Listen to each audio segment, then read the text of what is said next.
All right, good morning, ladies and gentlemen, and welcome.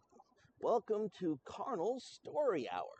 This is going to be a time where we take a moment to appreciate and shed light on the underrepresented voices of LGBT activism and art here on the Carnal Conservative. I know, it's a new leaf.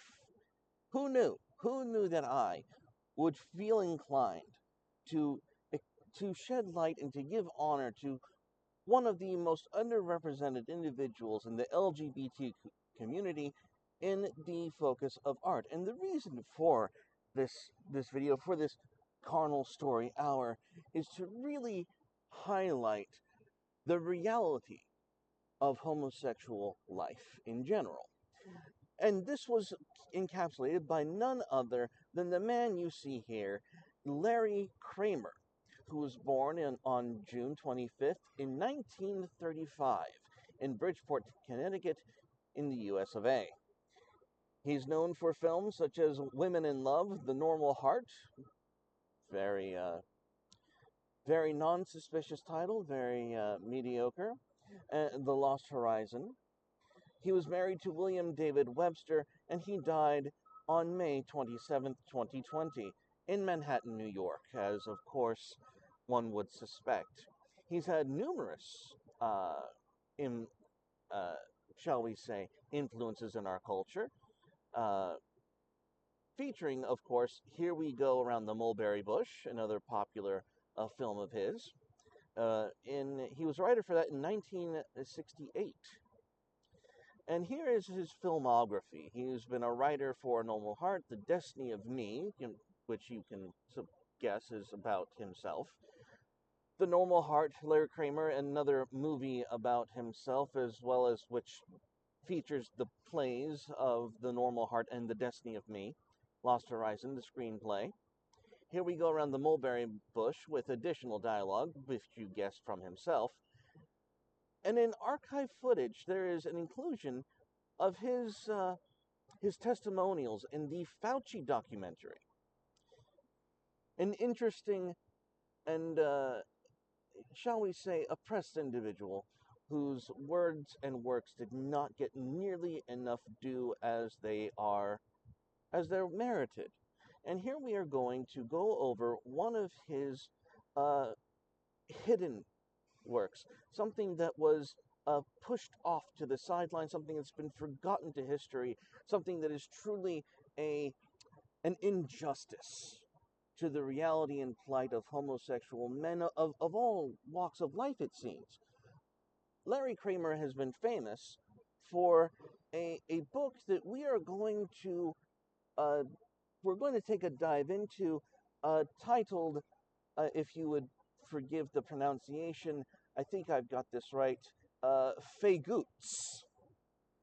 Fae-Goots is the title of his most popular novel work, and it was written, I believe, in 1979 on the cusp of the AIDS epidemic, and it sought to shed light and to normalize and to give a humanizing aspect of homosexuality into the mainstream culture in 1979. And so here we're going to start with some of the critiques of this book, the reviews, as it were. By Terry Kushner, it reads, "The liberation of sexuality from the bonds of moralism has left in its wake a crying need for principled, intelligent, vigorous explorations of how a genuine morality can be introduced to our newly minted freedom.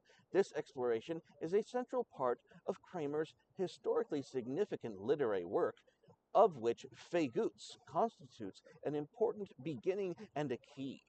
As a documentation of an era, as a savage and savagely funny social parody should be put in quotes for the sake of this content, and as a cry in the wilderness, and as a prescient, accurate reading in the writing on the wall. The novel is peerless and utterly necessary. It is brilliant, bellicose, contemptuous, compassionate, and, as it is true of everything Kramer writes, behind its delectable, entertaining, and sometimes maddening harshness is a profoundly moving plea for justice and for love. There are few books in modern gay fiction, or modern fiction for that matter, that must be read.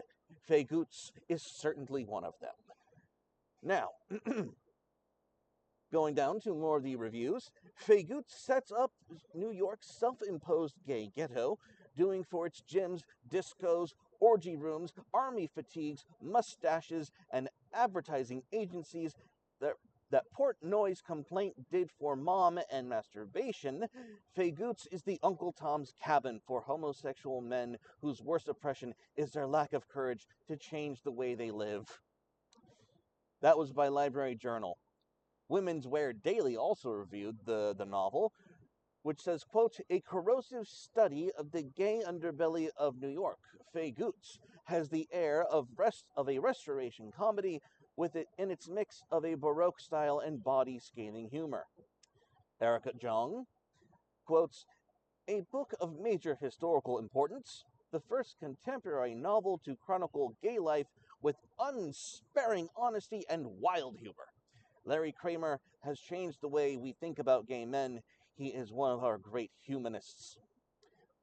Now, this is by the Times Literary Supplement in London, of all places. Writing, as always, from an affirmatively homosexual point of view, Kramer in this novel conveys a sense of premonitory unease, even foreboding, about the spread of promiscuity, sadomasochism, and narcotics among the homosexual population, more graphic than James Baldwin or Hubert Selby.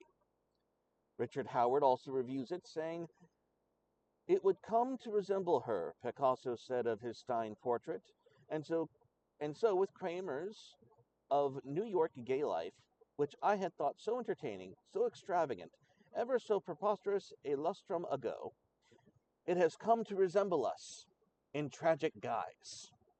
But with tremendous application to our discordant truth, Fae-Goots is still the mirror we must look into. Fun house or carnal house, it shows the man. And last and not least, by Andrew Sullivan, quote, Fae-Goots struck a chord. It exuded an ease. It exuded a sense that gay men could do better if they understood themselves as fully human, if they could shed their self-loathing and self-deception. I loved it. And with that lovely introduction, you and I are going to explore what this novel, Fae-Goots, has revealed. Now, the novel itself, Fae-Goots, starts in a typical fashion that most autistic minds might find appealing. In short, it starts with data. Raw, unfiltered data, in which it reads, there are 2,556,596 Fae-Goots in the New York City area. The largest number, 983,919, live in Manhattan. 186,991 live in Queens, or just across the river. 181,236 live in Brooklyn, and 180,009 live in the Bronx. 2,469 live on Staten Island, substantiating the old theory that Fae-Goots don't like to travel and or don't like to live on small islands, depending on which theory you have heard of and or once substantiated. Westchester and Dutchess counties, together with that part of New Jersey, which is really suburban New York, hold approximately 297,852, though this figure may be a bit low. Long Island, or that which is beyond Queens, at last count numbered 211,910. This goes all the way to Montauk, remember. Suburban Connecticut, not primarily of concern here, nor for that matter are suburban New Jersey or suburban New York, but you might as well have the advantage of all the statistics since they were exhaustively collected, which includes the heavily infested Danbury Triangle area, has 211,910 also, which makes it a sister statistic to Long Island. which is as it should be since the two share a common sound. There are now more Fae-Goots in New York City than Jews. Flexing on the Jews. There are some of you inclined to say it, but I'm going to say it for you. Don't say based. There are now more Fae-Goots in the entire United States than there are all the Yids, and yeah, we're not saying that one, put together. This is subsidiary data, not overtly relevant, but ipso facto nonetheless. The straight and narrow, so our beloved founding fathers and all fathers thereafter, is now obliviously and irrevocably bent. What is God trying to tell us? Don't say based. Do not say based. You will regret it. I'm letting you know now. There will be 7 disco openings this holiday weekend, though the premiere, Palais de Danse, Billy's Boner's Capriccio, is closing tonight for the season so that Billy can open the Ice Palace at Cherry Grove, its closest competitor, Balaliaka. I don't even know if I pronounced that right, but we're going to pretend that I did. Run by the inseparable Patty, Maxine, and Laverne, will remain open to cater to the hot weather crowd on those weekends they don't make it to Fire Island. Everyone wonders which of the newcomers will be the first to go under because ignorant of all the above vital statistics, the fear is that there's not enough business to go around. On Saturday evening opens The Toilet Bowl. Yeah, you can guess what that's about. But that's meant to be more than a disco, because of course it is. Later, it would be recollected as the false summer. Everything had bloomed too quickly. Fire Island, this Memorial Day, would be much like the 4th of July. Too much, too soon. Everyone caught in the never land of city.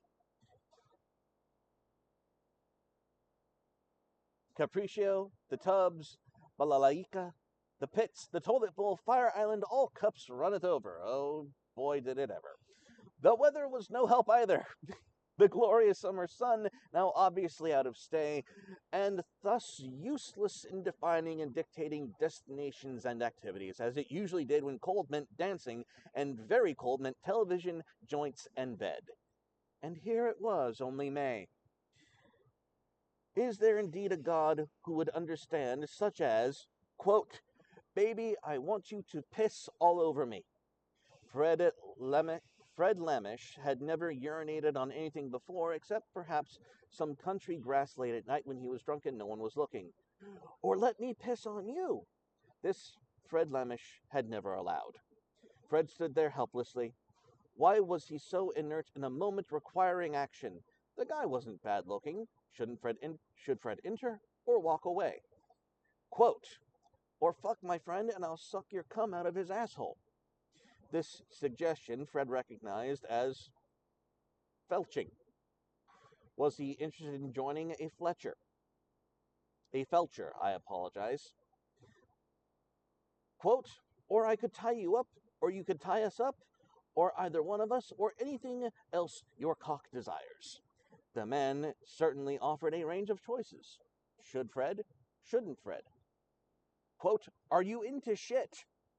Fred shouldn't. Why was he even hesitating, Fred asked himself, instead of just walking on? Because he was horny, that's why. And this guy looked better than anybody else, there not being many here this afternoon anyway. And he wanted to get it over with and leave. That's why. And he had not seen Dinky Adams in 3 weeks, 6 days, and checking his Rolex Submariner, which he never took off, 16 hours. That's why, too. Okay, he thought. Why does this man want of me? Or since the man had offered the plethora of suggestions, what would Fred be capable of doing with this man? Piss and shit he wasn't up to, though the former intrigued him. God strike him dead, if only.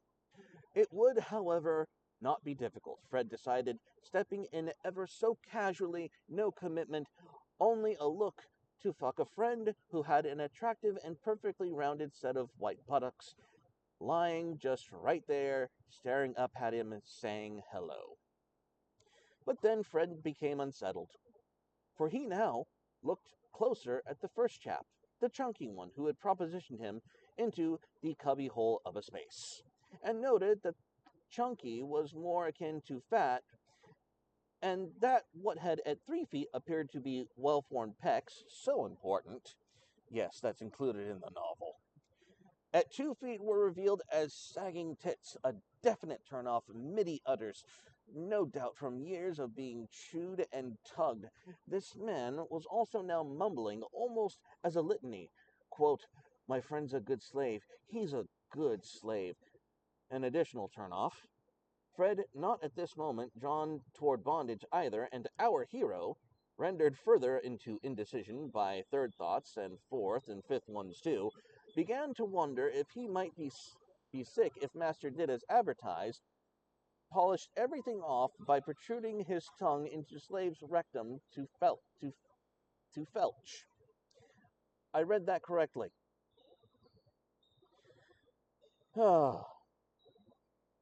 Yet here Fred was, viewing the slave on the bed. He wondered, too, what it was like to be a slave. Because of course he did. The slave remained prone and silent, upended, as any good slave must obviously remain. Quote, "What do you usually do on a Friday?" the master asked, massaging Fred's cock, because of course he's already massaging the man's penis. Go dancing later. Capriccio's closing party tonight. Good-looking fellow like you, nice-sized dick. Bet everybody's after you. Bet you'll still be here. Nah. Dancing, eh? I'll bet you're a wonderful dancer. Great-looking legs you've got. The master massaged Fred's great-looking legs. I call dancing fairy sports. Fairy sports is our athletics. This made Fred laugh. Don't worry, guys, I'm cringing just as hard as you are. No, seriously, dancing is sports for Fae-Goots. We're the best at it, and there's no win or lose, no competition, no being last guy chosen in gym. He began to suck Fred's cock, shutting him up, thank the fuck God. Fred figured he might as well stay, as long as he was here. The Everhard Baths on the West 19th Street was owned by a syndicate of businessmen and not the Firemen's Benevolent Athletic League, as rumored, a rumor so obviously and happily encouraged by the management so that the boys would feel safe. The building, not dissimilar to bathhouses the world over, of whatever persuasion, was large and ugly, barrel vaulted underneath and corridored above. It contained what no one boasted was the best heated swimming pool in New York or anywhere else, at this moment a little too fetid for everyday use, as were the entire premises. Though Murray, the night manager, in response to inquiries why the place was always dirty, claimed, with facts and figures rushing round above his head, that attendance fell off after a thorough cleaning. I don't think Murray was ever lying. Diamond drew Everard. The H was added for business reasons when the place went obviously gay in the swinging 60s, which is why it's called the Everhard, as you might have inferred, had been a beer baron who needed a congenial place to soak out for the last half of the last century. So, he bought this old church and converted, because of course he did. Congenial came to mean more than that along around 1920, then as a now 3-star, quote-unquote, worthy of a detour national shrine of the Fae-Goots Michelin. Though undoubtedly itineraries were a bit more covert around 1920 than they are today. The genealogy found the premises passed along over the years to the Tammany's piping rock sportsmen, taking a flyer, several members of the cloth, both ecclesiastical and judicial, even a madam and her girls, all looking for a quiet turn in their investment. Up at bat now was this syndicate, one William Boner in the saddle. I wish that was a pun, it's not. Which evidently kept the policemen on the beat most happy with regular contributions to the Church of the Most Precious Blood, since many plaques attested to the same and no harassment, which is no small feat for a business netting $6 million cash on the barrel for providing like with like, statutorily illegal in this city, and this country, and this time, but there you have it, ipso facto again. Indeed. Again, I would remind the audience that this is claiming to be satire, but it is not. It is an expose full face from the mouth of Larry Kramer. While he fucked the slave, hoping all the while that master would watch only and not give vent, Fred attempted to remember his decisions. And this is where we get to the intent of this encounter.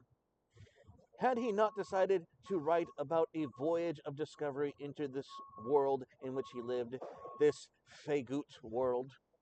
Had he not, just 3 months ago, as they both sat perched and observing from the edge of Capriccio's dance floor, watching the passing throngs, quoted to his good friend Gatsby, tall, blonde, handsome, Fred's Trinity, Fred's Robert Redford, intelligent, witty, and wise, another Trinity, yes, everything Fred always wanted in a lover, though Gatsby was not interested.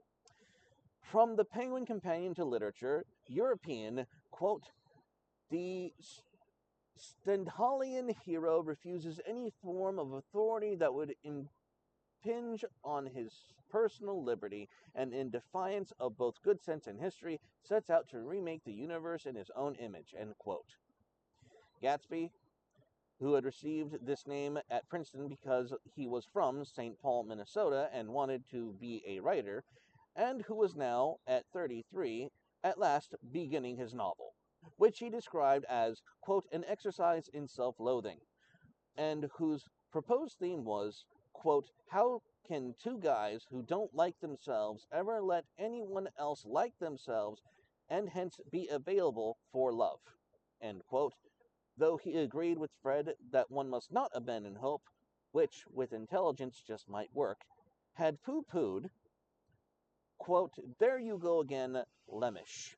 You govern your emotions to fit the scene just like everyone else. You want to be a part of things and go to all the parties and disco openings and Fire Island and have a lover more than anyone I know. Don't give me that artist/hero as an outsider shit.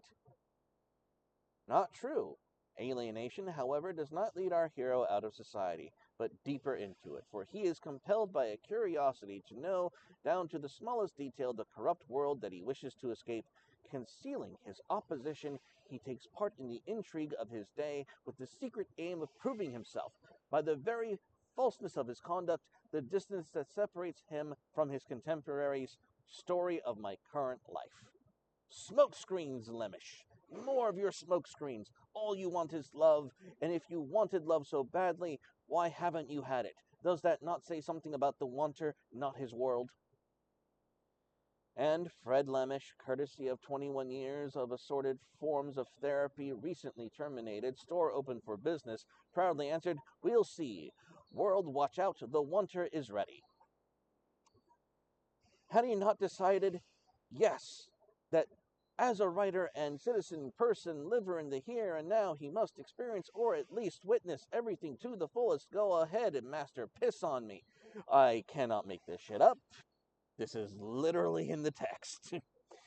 If he was to be the Christopher Columbus, or was it the Amerigo Vespucci, certainly the James Boswell of his Fae-Goot world, if he wanted to be Abe Bronstein to produce his eventual script about this world for all the rest of the world to see, the first respectable Fae-Goot movie, perhaps they could get Brando, though lately he was too fat, to play a role with Paul Newman, together again pretending it was real. Perhaps, come to think of it, they were both too old.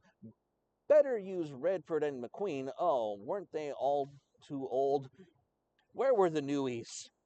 And while he was so investigating, witnessing, experiencing, could he not also be proving how he and Dinky were making it, were falling in love, also for all the world to see two intelligent homosexuals not running, like every other Fae-Goot, when appeared the first bump in the road, proving that it could be done. What you want, Tante, doesn't exist. His best friend, Anthony Montano, who was married into his position as vice president and creative director in charge of the Winston Man at Heischer Diner, Thalberg Slough, as it said, had said to Fred just last week as they were leaving the Probe Cinema at Times Square after viewing 20 Cocks Over Tokyo, quote, by a dog. Dogs are Fae-Goot children. Nonsense. It's totally possible for two intelligent men to be turned on to each other in totality, emotionally, physically, and intellectually. Though I am about to become middle-aged, I shall not become a bitchy, middle-aged queen. I shall not turn sour. I tell you, buy a dog. Anthony did not like to explore subterranean problems. And so I hope you got the gist of this novel and how it's beginning. This novel begins with the goal of introducing Fred. Fred, who is a lonely Fae-Goot, who is going to explore and expose what he knows of homosexual society. That is the entire impetus of the book. And what you have been sold by the left and by left centrism is that no, the normal ones exist. No, no, no. What you need to understand is that for them, what Fred, the main protagonist of this story, is going through is normal. That is the point of this novel. That is the point of the expose. That is the point of the story. Everything that Fred Lemish is going through is normal for that society and that culture. And this has been Carnal's Story Hour. Stay carnal, everyone. God bless, and for fuck's sake, get some bleach in your ears. Goodbye.